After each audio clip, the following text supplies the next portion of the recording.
सो आज है संविधान दिवस और संविधान दिवस के इस अवसर पर मैं आपको संविधान को याद करने का थोड़ा सा तरीका बताऊंगा कि कैसे मतलब जैसे आप पढ़ते हैं या समझते हैं तो कैसे उस चीज़ को आप याद रख पाएंगे। ठीक है। और देखो, सबसे पहले संविधान का जो भाग फर्स्ट है, ठीक है, पार्ट फर्स्ट है, तो पार्ट फर्स्ट में है राज्य एवं उसका जो संविधान मतलब बाउंड्री है, कंट्री की बाउंड्री, ठीक है, बाउंड्री और जो राज्य हैं, ठीक है, कि मतलब कितने राज्य में पार्ट्स में डिवाइड किया गया है संविधान को, नहीं कंट्री वो कितने उसमें डिवाइड किया गया है। फिर सेकंड चीज़ है कि जैसे यहाँ पर टेरिटरी डिसाइड हो गई, ठीक है, कि मतलब ये टेरिटरी ये प्लेस है, ये बाउंड्री है आपकी। फिर इसके बाद ये बाउंड्री पे रहेंगे कौन से लोग, सिटीजनशिप, नागरिकता। तो जो सेकंड पार्ट है, फर्स्ट पार्ट है हमारा राज संघ एवं उसके राज्य क्षेत्र, ठीक है, और ये है आर्टिकल 1 से 4 तक, ठीक है। इसमें आर्टिकल 1, 2, 3, 4 ये सारे हैं।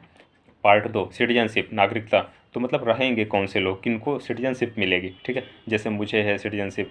और मतलब जो, तो इसमें क्या किया गया है, आर्टिकल 5 से 11 तक इसमें पूरा डिटेल में लिखा गया है कि जो व्यक्ति यहाँ पर जन्म लिए हैं, ठीक है, और नागरिकता और भी प्रकार से ली जा सकती है, जैसे किसी के फोर फादर, ठीक है, या ग्रैंड पेरेंट्स, या उनके पिताजी बाहर रहे हैं और फॉर एग्जांपल अमेरिका में जॉब किए और फिर वहाँ से वापस आ गए फिर यहाँ इंडिया में, तो वो लोग भी सिटीजनशिप के लिए क्या हैं, एलिजिबल हैं, बस उनको कुछ और शर्तें पूरी करनी पड़ेंगी, ठीक है, ये चीज़ें।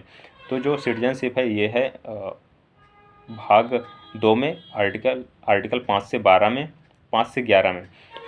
फिर इसके बाद है जो यहाँ पर सिटीजन रह रहे हैं, ठीक है, तो उनको कुछ ना कुछ क्या मिलना चाहिए, राइट मिलना चाहिए, उनके राइट्स होना चाहिए। सो फंडामेंटल राइट की बात आती है, ठीक है। पार्ट 3 है आपका फंडामेंटल राइट, ठीक है, ये है आर्टिकल 35 से आर्टिकल 12 से 35 तक। फिर इसके बाद आता है DPSP, ठीक है, directive principle of state policy. इसमें क्या है बेसिकली कि जो स्टेट है, स्टेट गवर्नमेंट और सेंट्रल गवर्नमेंट, सो ये ऐसी स्कीम्स या कुछ ना कुछ पॉलिसी लेकर के आएगी जिससे जो marginalised section of the society है, ठीक है, उसको क्या मिले, उसको लाभ मिले। और वो जो पीपल हैं, ठीक है, जो कहीं ना कहीं डिप्राइव्ड रह गए, वंचित रह गए, तो उनको कुछ ना कुछ गवर्नमेंट की स्कीम का बेनिफिट मिले, ठीक है। फॉर एग्जांपल जैसे है ये प्रधानमंत्री अन्न कल्याण योजना, ठीक है, अंत्योदय अन्न योजना, जिसमें कि राशन मिलता है, ठीक है, और गवर्नमेंट की वेबसाइट में आप जाएंगे तो 80 करोड़, ठीक है, 80 करोड़ लोग जो हैं वो अंत्योदय अन्न योजना है और ये जो प्रधानमंत्री गरीब कल्याण अन्न योजना है, ठीक है, तो इसके तहत क्या लेते हैं, राशन लेते हैं, they are getting the ration benefit उनको मिलता है, ठीक है, 5 kg पर पर्सन।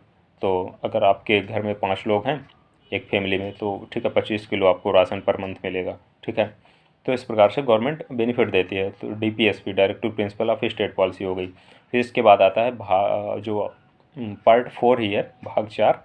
तो इसमें आता है ये फंडामेंटल ड्यूटी, ठीक है, मौलिक कर्तव्य, ये बाद में जोड़े गए हैं, आई थिंक 1976 इमरजेंसी के टाइम में, और 42 अमेंडमेंट के तहत ये चीज़ जोड़ी गई है, फंडामेंटल ड्यूटीज़, ठीक है। इसके बाद आता है द यूनियन, ठीक है, तो इसमें यूनियन के बारे में आपको मिलेगा। एंड इसके बाद आता है स्टेट, ठीक है, तो आपको स्टेट के बारे में पढ़ने को मिलेगा, ठीक है। यूनियन है आपका पार्ट 5 एंड स्टेट है पार्ट 6। सो ये थी एक बेसिक जानकारी, जो मतलब बेसिक क्या है कि आपको थोड़ा सा आना चाहिए। सो आपको समझ आएगा कि जो गवर्नमेंट का इंफ्रास्ट्रक्चर है ये कैसे काम करता है, ठीक है। So I think it will help you.